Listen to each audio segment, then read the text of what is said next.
events of the last week, starting with the Corona update and Lebanon's Corona spike.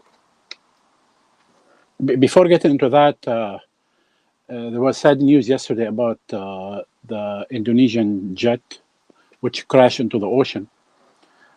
Only 4 minutes after it took off, it was an internal flight in Indonesia, and sadly, only like 4 or 5 minutes after the takeoff, the radar lost control, lost connection, and then it was reported that it went down about 3 kilometers in less than 1 minute.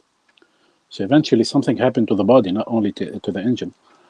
And last time I checked the news a while ago, divers were able to get some debris, even some body parts. And luckily they found the black box also. So our hearts go out to all who have been affected by this tragic event. Now about Lebanon, should I give a quick recap of what happened? Yes, please. What happened is, for some reason, the government lessened the restrictions on the coronavirus during the holiday season, and they let tens of thousands of passengers fly into the country to celebrate Christmas and the New Year's. And eventually, because if anybody lives outside Lebanon, they know that all the main capitals in the world, all the big cities, didn't celebrate Christmas, or like London, Paris, New York. Some of them were going into a lockdown, and there was even curfew in some of the cities. So I think those Lebanese took an opportunity to go and celebrate in Lebanon. And what happened during this season holidays, there was lots of parties and there was no restrictions whatsoever. And only a few days after, maybe a week or so after this was over, there was a surge. There was a spike in the coronavirus infections in Lebanon. And now we are in the eye of the storm. We're like Italy now. During about a year ago, about 5,000 infections a day averaging, with 20 deaths a day up till now. So what the government did now, they imposed another curfew, another lockdown for about 25 days. And even if you're driving your car, there is odd and even numbers on alternating days. I don't know how this helps. So yeah, because of the easiness of dealing with coronavirus, this is what happened, and I hope we learn from them. Yeah, I've heard one of the managers of hospitals actually crying on TV about the situation, a very tragic Yeah, situation. exactly. No ICUs. All Lebanon has 550 emergency or ICU rooms. All of them are occupied. And I've seen the news a while ago.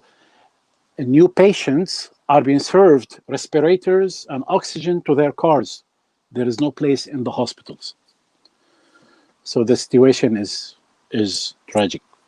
Yeah, in a country that's already tragic by default, and a country that's not really equipped to deal with any disaster uh, or a natural disaster. And there was another sad news today. I was watching about like a coronavirus recap around the world, and in Germany there is a problem in the logistics of rolling out the vaccine. And now experts are saying that if it goes on the same pace, the herd immunity won't be reached till, and listen to this, till 2027. Oh Not wow! next year, not the year after, 2027. So it seems like we have to learn how to live with the coronavirus. Hmm. Like in the summer, it will be okay, and then in the winter, it will surge again. So we have to know how to live with it. So that's an important point over here, because I think this is the first time it is being made. Um, it is the first time being made, and I expect this to. I mean, the best research right now has given the vaccine a lifetime of 2 years. It will be effective for 2 years. And then you have to be And then you have to revaccinated. revaccinate it. Ah. And it might vary from one person to another. And revaccinating on a yearly basis the whole earth is not something that is sustainable. Mm. Nor people would agree to that. This is 40% of people, not 40%, like in LA County, like 25% of health workers are not willing to be vaccinated. Like, forget even about people. Mm. So there is a big hesitance to being vaccinated. There will be a big percentage, a large percentage relatively to vaccinations. There's going to be a large percentage of those who will not be vaccinated. Let me see if the noise is from you. So let me I put know your. some Gulf countries already impose new rules about people flown into the country. So you have to show a certificate of vaccination if you're flying into the country. I know in probably in Europe and America, and because of civil rights, I think this won't be imposed because of the civil rights movements, and you know, saying that you have the right not to get vaccinated if you want to. But since this does not have like a big effect in our countries, I think I know that some of the Gulf countries already imposed that already. So if you're not vaccinated, you cannot visit that country. Yeah, well, it is doubtful over here what's going to happen exactly. But whatever happens is going to be challenged by lawsuits, Yeah. and then eventually Supreme Court will decide if it's constitutional or not. But what I was gonna say is that, okay, so it looks like, since there's a percentage of people who are not going to be vaccinated, plus that there is an expiration date on the vaccine, plus that there is difficulty in the logistics of administering the vaccine, plus that herd immunity is not possible. Saying 2027 is, it's That's not in even. Germany. I don't know in other countries. Yeah, so when you talk about Earth, it's just, it's going to take 100 years instead of 7 years. So, given all these factors, I feel that this is a long-term thing. And I've been saying from the beginning, let's not wait and, till we're hopeless and then we start looking forward. Let's look forward from now. Let's look forward as if this thing is not going away, and let's build a new life based on these new precautions. Let's not be just nostalgic about going back to status quo, because this scientifically doesn't look like it's going to be probable in any time soon. It might be to a certain degree, but it's not. It's not going to happen unless you're willing. Everyone is willing to risk their lives, which I don't think they are. Nobody is really willing to risk their life. And what's more dangerous about Corona, Willie, it's not really about risking your life, because there's a percentage, the probability of dying from Corona, if you get it, is 1 to 2%, okay, for an average age, like on average all ages. But there's a 50% chance that you will have long-term lung problems, Wow. and there is 7 to 20% chance that you will have a long-term heart problems. Did you say 50% chance of having lung problems? Yes, 50%. 50% Wow. breathing problems, and 7 to 20% having heart problems.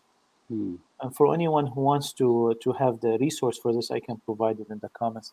So we need to be looking forward at this in a long term. So it will be like groups of people. It will be our relationships will be in groups of people. Mass events are a thing of the past, except outdoor events. Probably, it can be a little bit more. How about sports events? What do you Yeah, think about that? I'm so happy that they're gone. I have a I mean, yeah, I mean, sports events. I mean, it's going on in America. It's not stopping. Sports events. Have you seen how they're doing it? So they're creating bubble cities where everyone gets tested and they go into this bubble city and no one's allowed in or out. Hmm. Another thing is they're creating this virtual audience where you have these screens all around you. Have you seen that? Like the No, NBA and yeah, no. so they have this. The NBA is having this virtual screen where you have all these hundreds of faces around the the Wow, the play. wow. It's crazy. Football has been done with different measures, but sports continued. It's amazing, and then the USA they cannot survive without the sports, and they found a way to continue. I've always felt that sports spectation is it's a huge waste of time. It has Hmm. benefits and entertainment value, but it's such a huge investment of human time for that, which definitely takes away from other things. I partly agree. Yeah, Yeah. definitely. And now, moving to what happened in America. Yeah, speaking about large crowds, let's speak about the storming of the Capitol building in the USA. I feel that the world has taken this more seriously than the Americans have. Hmm. Like I've really was bombarded with messages from Lebanon about it that Right, I felt, okay, it must be very serious. right. Uh, like thinking about a coup, right? Um, This will never happen in America. no, it never came to my mind, and I don't think that were their intention or anything like that. Yeah, but people outside of America would think of that. Yeah, That this might happen. Yeah, I think it's exactly. misinformation about America. Like they don't know that there is protests 24/7 in front of the They White didn't even House. deploy the army. Yeah, not not even the state police. Maybe the National Guard, Well, but not the army. there's no state police in Washington because it's not a state. But yeah, but Yeah, I mean, yeah, they didn't even need much. I think it was exaggerated a little bit. The thing that made it a little bit, you know, uh, it could be more than it is that there were people with zip locks or zip ties, and there were a lot of chatter on Twitter about kidnapping certain members of the Congress and about yes, punishing them in front of there's a lot of yeah, talk. This thing yeah, is like 99% talk yeah, and 1% action. So there was a lot of talk. There were pictures of people with these zip ties, but there weren't any and weapons. there was a man who was whose truck was discovered packed with ammunition and homemade bombs. Yeah, At least like two or three people like that. five bombs and like 20 Yeah, Molotov cocktails. right. Not more than that, really, not weapons. You see, these, Trump supporters are usually known to be very good practicers of the Second Amendment. They're very heavily equipped with weapons. Yeah, And it's something natural in America. We have more guns in America than people. And, just for general education, that, American public is very well armed. But and usually these they show up with their weapons. Trump supporters usually they show up with their weapons to protest. They weren't in the case of Washington D.C. There weren't really any display of weapons. I don't know why. I think maybe it's illegal or something in Washington D.C. Um, and in the storming of the Capitol, there weren't any weapons shown really. Maybe minor exceptions here and there. I think one person with yeah, a handgun holstered or something. right. And it's not really a show of violence. This is also something else that the world doesn't understand. When an American show up, especially a white American, with a lot of weapons, that doesn't mean he intends any violence.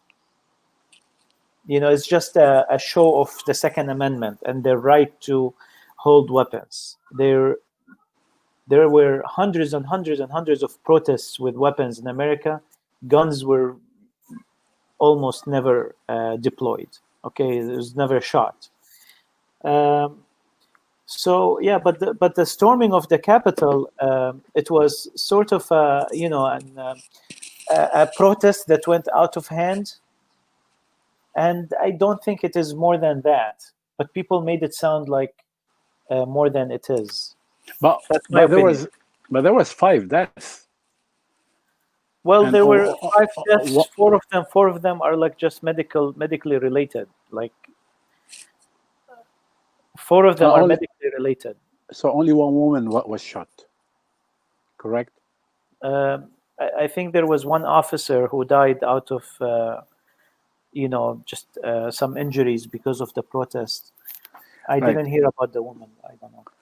Right, but still, storming the Capitol, it's something unprecedented in the history of the United States, and I don't think it should be minimized, especially with the incitement of sedition that Donald Trump did for days, if not weeks, to all his followers to come and protest. So it was, I think, by all means, it was a riot that was controlled in a good way, and thus it didn't have a bigger impact. Now we don't know yet, because we know that the Capitol was ransacked. Some of the statues was defaced, so the investigation is still going on. They've started to make some arrests, too, for some of those people, like the guy who went into the Pelosi's office. Correct. And what do you think about the removing him from office? Do you think this will gather momentum? They will vote on it, I think, on Monday, and he will be only if it gathers momentum, if it goes through, and Democrats are pressing to it. If it goes through, he will be the first ever president to be impeached twice. And they say it may prevent him from running for public office in the future, even if it doesn't go through, even being impeached twice. So what do you think of that? I mean, I think they're doing the right thing, because there is just an element of instability and unpredictability, which is very volatile for the American policy, especially now with the silencing him through Twitter and Facebook. He might be taking some measures. Yes, he has so much power as a president, and he might be taking some extreme measures to attract some attention. So wait, just a second. You think he didn't incite violence at all? I mean, what about his inflammatory rhetoric? And those people, some of them are white supremacists. Some of them are they follow him like Jesus. So okay, let's talk about that. Are you trying? Yeah, I don't think you're trying to absolve him. Just for correction, from blame. No, I'm not absolving him from blame. 1 second. So first of all, there are 5 deaths. Okay, FBI is calling it a terrorist attack, and one of the deaths is an officer, Brian Sicknick, 42 years old, who was injured while physically engaged with protests. He was hit with a fire extinguisher. Okay, another officer is Ashley Babbitt, 35, from San Diego. She was fatally shot by an unidentified officer. Sorry, she's not a Capitol officer. She's a woman that was shot by an officer. The rest of the people who died, the rest of the 3, they died for like strokes and just health reasons. Okay, just this because we mentioned some facts and I wanted to correct that. As far as him inciting violence, definitely his rhetoric is used, by those who follow him to be encouraged in whatever extremism they're moving towards, and it might indirectly incite violence. Okay, um, half of the tweets on Twitter indirectly, incite violence. But they are not It's they are very not the fluid. president of the United States. Yeah, but it's fluid interpretation, and he's not on Twitter or Facebook as a president. He's as another citizen or another person. He has, I mean, the right as any different citizen to have his voice heard on social media outlets, which is now he's being prevented from. But wait a second. Let's tackle this point. Mhm. Do you think using a social media platform is a right or a privilege? I think it's a privilege. Who said it's a right? Okay, so These when are it private gets, companies, right? yeah, And they give see, you this stance, and they can take it away from you if they want to. yeah, So it's that's true technically, and so is the internet use, and so is the phone use, and so is having TV access. The United States government, at a certain point, when something is being used uh, by the masses as one of the main sources of communication, then discrimination becomes very sensitive at this point. I want to read you something that's been mentioned by Professor uh, Nabil Ibrahim, who's retired now. And he says the following, if I can find it.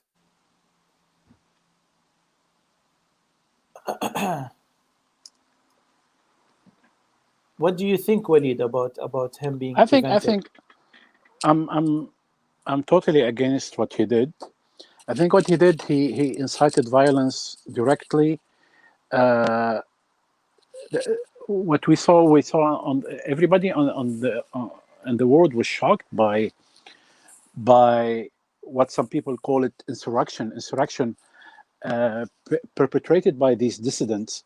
And if you saw, like, I mean, the view of many of them was abhorrent.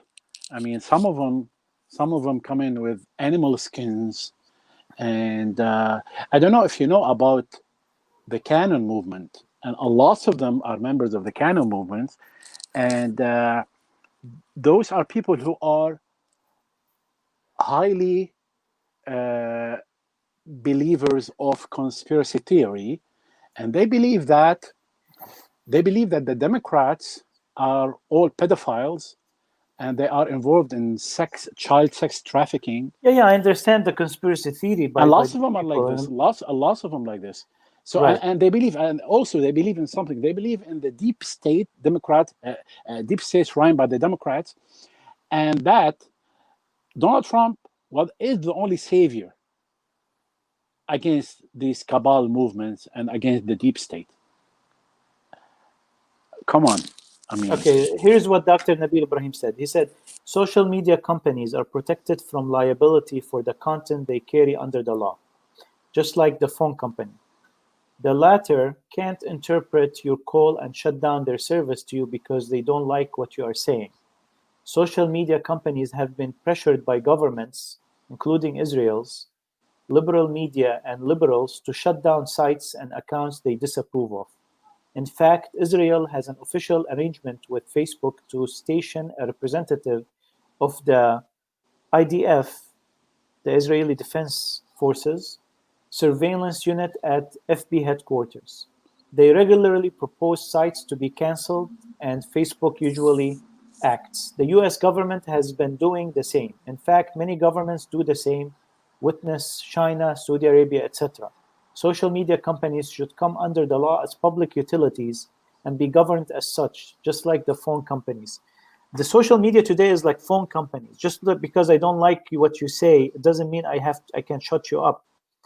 And they become a main source of communication. And shutting someone on Facebook or Twitter is suppressing his free speech, because there isn't another Twitter or Facebook. These are the only two that you can speak to to people publicly.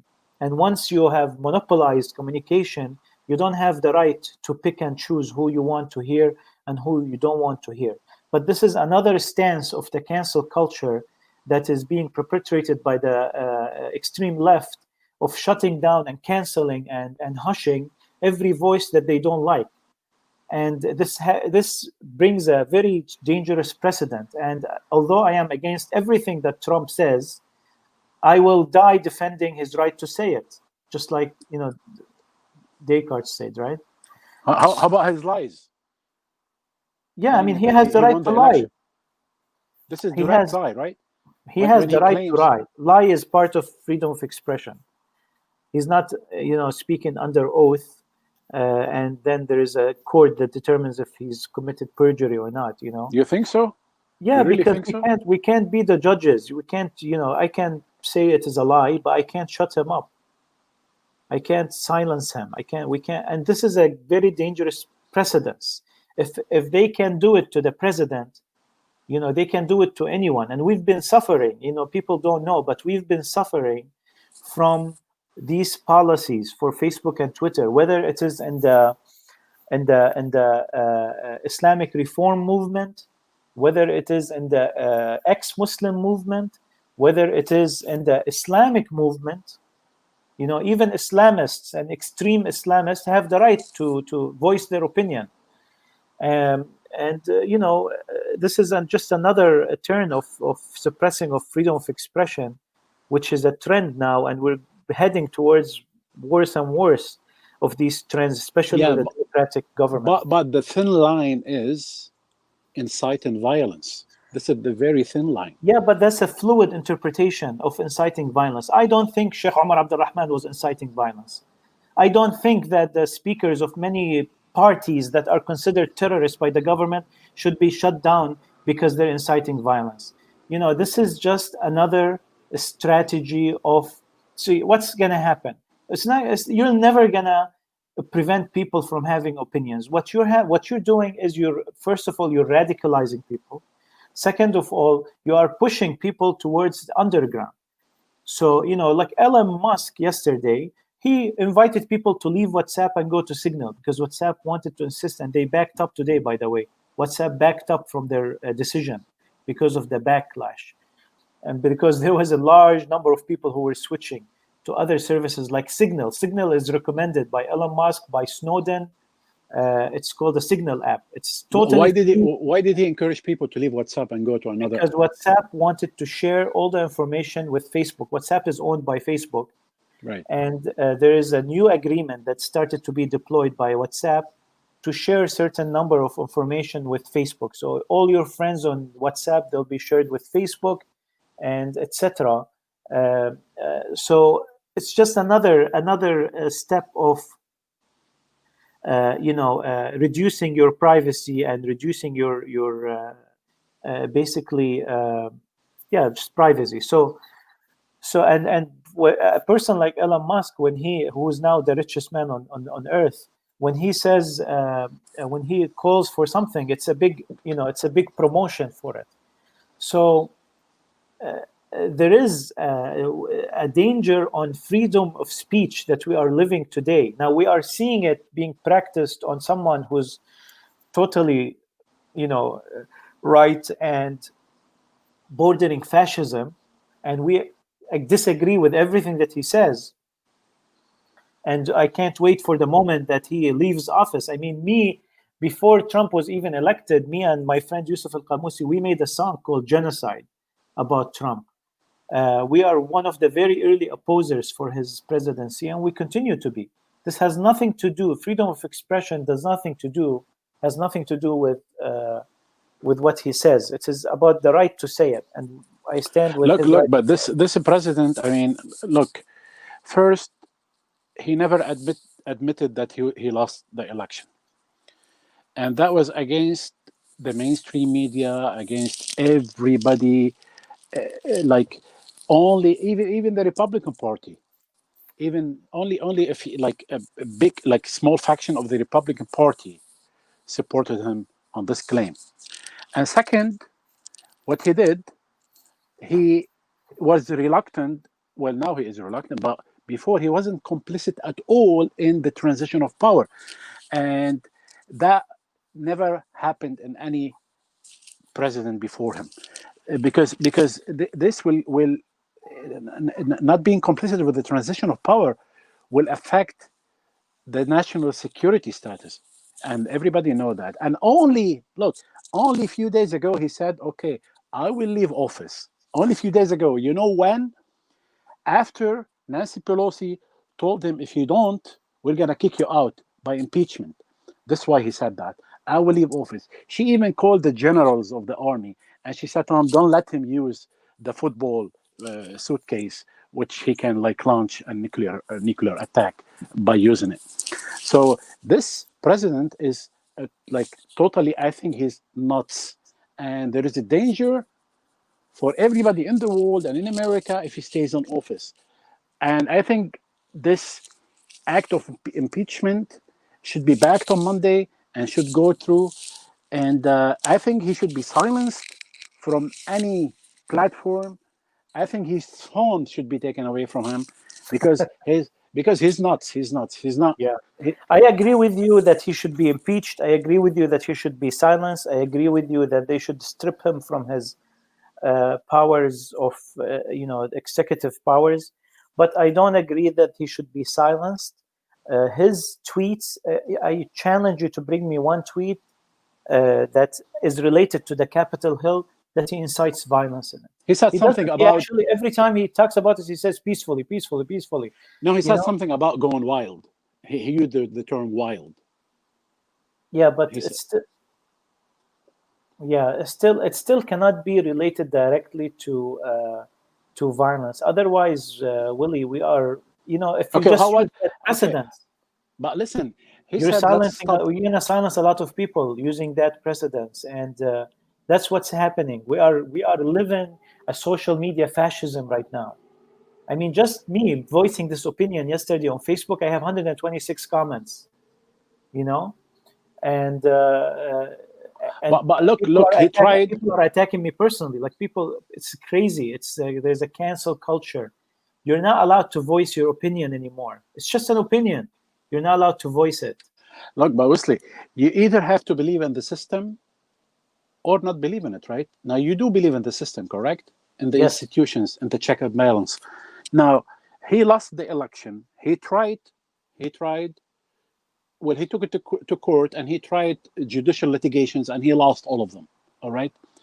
And then he called his followers to go to the street to change the status quo, right? So after losing all he could to change by the institutions, by using all he can to change the facts, and when he couldn't, he called upon them to go on the street and to change the facts physically. And I think because he when he asked Pence to do something inside the Congress, right? And usually the vice president's role never at, never reached that point in which he can call the election rigged. That never happened. So usually they call it his role. They call it ceremonial role, right?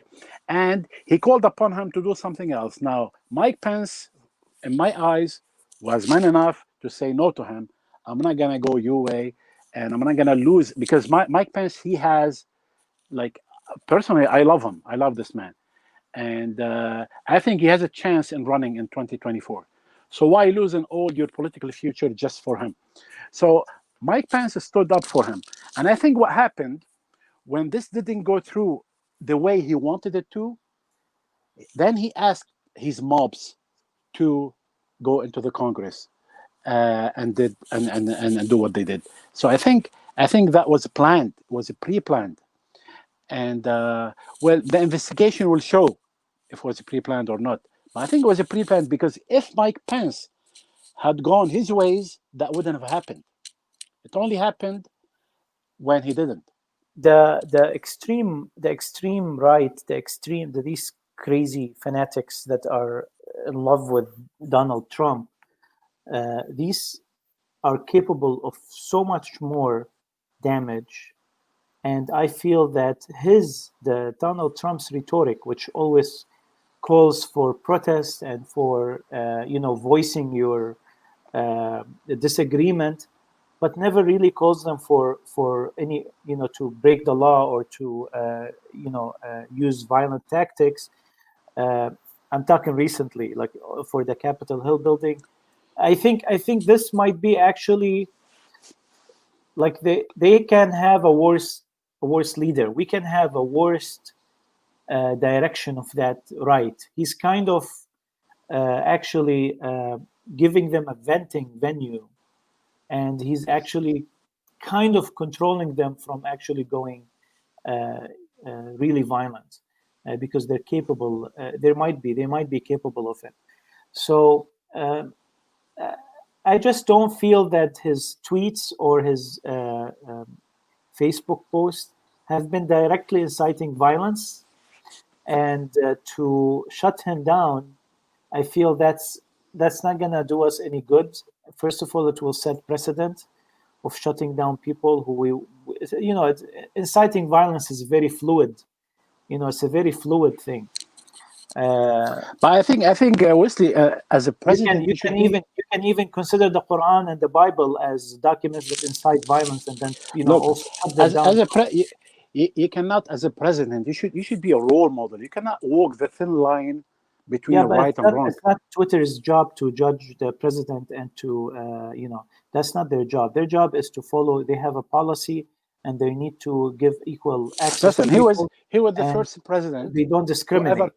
Look, he was the first president to to to call terrorists Muslim terrorists. He was the first president to do so, right?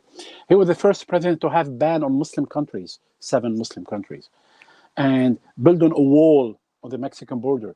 I mean, Course, and this more man. and more. He even incited. He even encouraged violence against people who go into his campaigns, go into his campaigns, and they try to say something, and there were violent acts. He said once in one of his speeches that why don't we show them like the old good way? He would have gone out with stretchers or something. He incited violence before in such cases, but now we're talking about a very specific situation where The they freedom of speech. the freedom of speech using the social media. I feel that this needs to be solid. It needs to be solid. Like if he said that I invite our people to break down the walls of the Capitol or to storm it, yeah, then he's inciting violence and calling for criminal activity.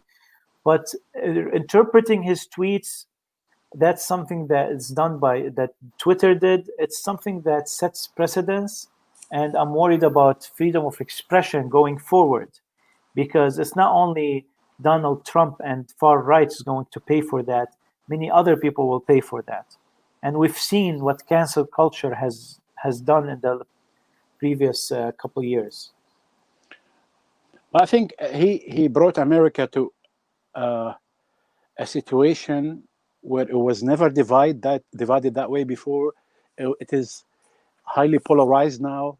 It reminds me of Lebanon 14 and 8 14 و8 آذار. Mm. Reminds me of that. Direct polarization between the two. He's not even going to attend the inauguration, and Joe Biden said it's good that he's not going to do so. And so that tells you a lot about how much hatred he has when he's not going to attend that inauguration. And I think his hopes to run in 2024 are nothing but just like nothing but dreams. And I think he should be kicked out of the Republican Party if the Republican Party will have any respect in the future, because the damage he's done to the Republican Party are beyond explanation. Yeah, it's Uh, crazy. It's crazy. I don't know. I didn't hate him that much at the beginning, But then I think he's an Islamophobe, clearly like proclaimed, self-proclaimed Islamophobe. He doesn't hide that. And look how he described his own allies, Saudi Arabia. So he has no respect to anybody. I think he's just a political bully, and he should be ousted, and the world would be much better after him. Yeah, the world will be more stable, but as you know, that he's the president that avoided war the most during his time. This is the Well, American presidency in which the least people have been look, killed by well, Americans. yeah, but he promised that he's gonna get out of Syria and Iraq, but he didn't, right? Well, there's he almost did. Yeah, and when they asked him about Syria, he said we're just guarding the oil fields as if they Using are oil his fields. own.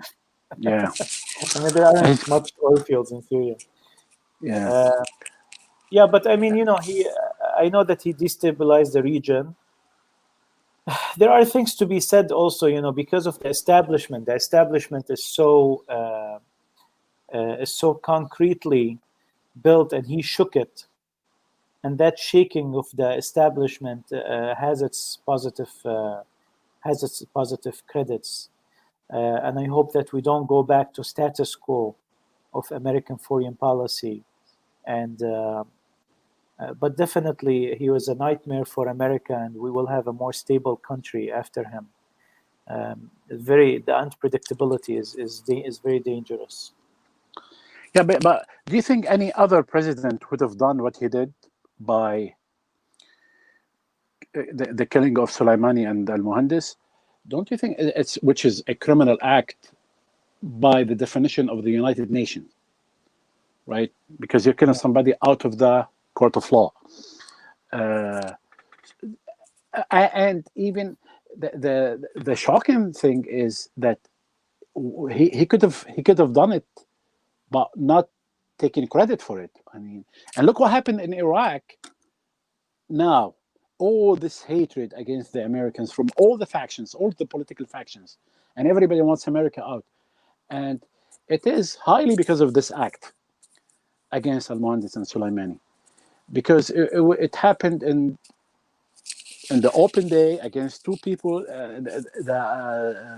Soleimani was visiting publicly the Iraqi government, and so I think, and what he did, and then going publicly and claiming that he did it, this is another yeah, definitely. Yeah, act of an insanity, I think. yeah, yeah. I mean, we are And so glad that we didn't really go to war with such a president, because it would have been a disaster.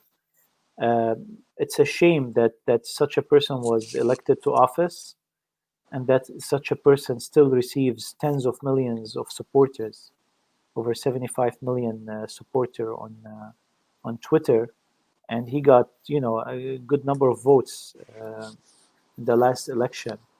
To have such a large number of people that think this is the ideal leader for them is just a crazy thing. And the next president has a lot to do, has a lot of work to do to mend the differences and to bring these people back. But I think it goes back down to the result of decades of de-intellectualization of America, the fighting of intellectualism, the dumbing down rural of the America, country. yeah. No, no, the whole America, the whole America. There's a lot of writing about this subject.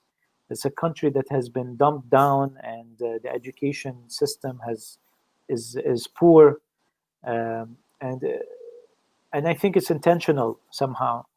And there is roots to it. There is a book, that I read about this. Let me find it.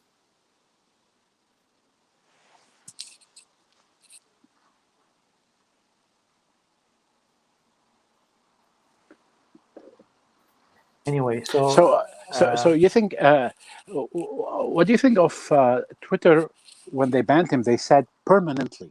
What do you think of that? Like, why permanently? Because they give a lot of warnings for certain accounts and then they ban them once they. All right. Yeah. But I mean, they're gonna find a way. I mean, that person with 75 million followers. All he has to say is where he's going, and these followers will go. Mm. Even if they create their own platform, they will. I mean, after that, what Apple, Amazon, and Google cut off Parler. It's another application that is used by Trump supporters. So they cut off this app from being hosted by these companies, which means that, okay, now they have to find other platforms. This will just this is pushing to invent an underground or a third party platform for these individuals. And when we get to such a point, it is very dangerous because this is, for example, what happened. This is what Islamists do in the beginning. Like Islamic extremism and fundamentalism, they are the ones who withdraw from all these platforms and they say, let's use our own. And let's have our own alternative, because they don't want their followers to intermix with everything else. And that's a dangerous thing, to have people separated, to have people have totally separating the tools of communication, because then you are really living not in a bubble, in a metal cage, you know. So there was not going to be any interaction between these thoughts. That's the only thing that we're doing. We're not like banning him from speaking. If we ban him from Twitter, what he's going to do is he's going to find another platform, will take all these people with him. Yes, I understand inciting violence. Here is what I want to read a quote for you. It says that there is no exception for hate speech under the First Amendment's protection for freedom of expression unless the speech is direct, personal, and either truly threatening or violently provocative. Categories of speech that are given lesser or no protection by the First Amendment and therefore may be restricted include obscenity, fraud, child pornography, speech integral to illegal conduct, speech that incites imminent lawless action. So it should be beyond any doubt. It should be beyond any doubt and very direct. But using that, and we've been victims of it, again, from an Islamic point of view and from an Islamic reform point of view. Both have been restricted somehow, sometimes, and it's not healthy for the intellectual exchange. You need to encourage dialogue and encourage intellectual exchange so people can change their opinions, not push them to the underground, where they're going to find their own tools and they're going to communicate through it, and they'll be completely separate, and we're creating more division if there is not really direct. Do you think, as a citizen, do you think you're going to see a better America during Biden's? I think this country always corrects itself and learns from its mistakes. So yeah, definitely. I mean, just by default, any president, any politician becoming a president, it was a relief for me. Like hearing the speech of Biden when he won the elections, for me it was like a relief. I sighed because finally I'm hearing like a normal speech, a normal man. Obama was great at it, and now Biden, just brings. I remember 8 years of Obama. I did not really read much politics because I know there is a very intelligent man running the country. Like you sleep with relief. Even when he threatened to bomb Syria, and he said that this is the red line, right? The use of chemical weapons was the red line, and he then didn't do it. This is how much of a sane man that he can back up on his words if there is not a clear benefit of it. So you need someone like this. So definitely it's better. It's better by default. Of course, that does not absolve him from the fact that him and Clinton, Secretary of State, created ISIS, and she even admitted that they did that. But of course, it wasn't his sole choice. It was the deep state around him, of course. But yes, he was a man who you can trust in the internal political business. I agree with you. There is a big danger, though, during the democratic rule, because it's a trend in the left that has been increasing year after year. There is a very clear danger on internet censorship that will be highlighted during the Biden's administration. There's already concerns about that. And, I'm sure that we're going to get to a point where we have to talk about this again. With that, we come to the end of our time. Willie. Thank you for all the insights, Wesley. Thank you too. And we hope that this conversation has been found to be interesting to our audience. And we see you next week in the next weekly recap. I hope by then we'll have the president out of office, and we'll see what's going to happen. Inshallah. Thank you. Take care. Have a good Thanks everybody for tuning in, and we'll see you later.